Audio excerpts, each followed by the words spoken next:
सुरुवातीला ज्यावेळेस व्हॉलेंटियर जायचे हरीप जायचा तर 2-2, 3-3 तास पोलीस स्टेशन मध्ये त्यांचं पत्र घ्यायसाठी लागायचं. सगळ्यात मोठी हॅरेसमेंट ती होती.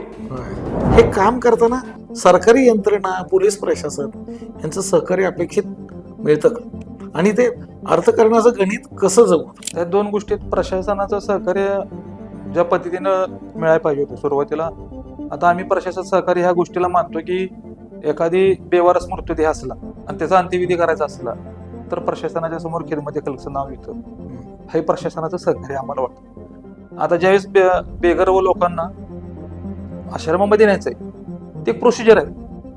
उघड कुठलं तरी आपल्यावर गुन्हे म्हणून कायदेशीर प्रक्रिया करायला म्हणजे पैसे उभा राहून आपण जरी थांबलो की आम्हाला 200-200 रुपये द्या तरी लोक देतील. पण ही 2-3 तास बरोबर प्रत्येक जण आमचा व्हॉलेंटियर हा स्वतःचा व्यवसाय किंवा नोकरी सांभाळून काम करतो.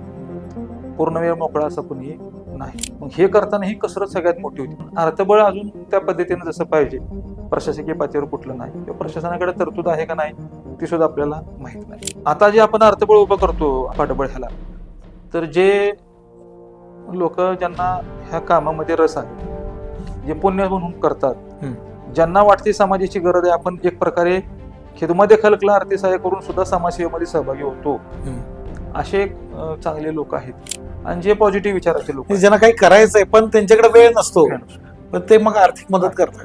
पाटील पाटील घेऊन आला पाटील की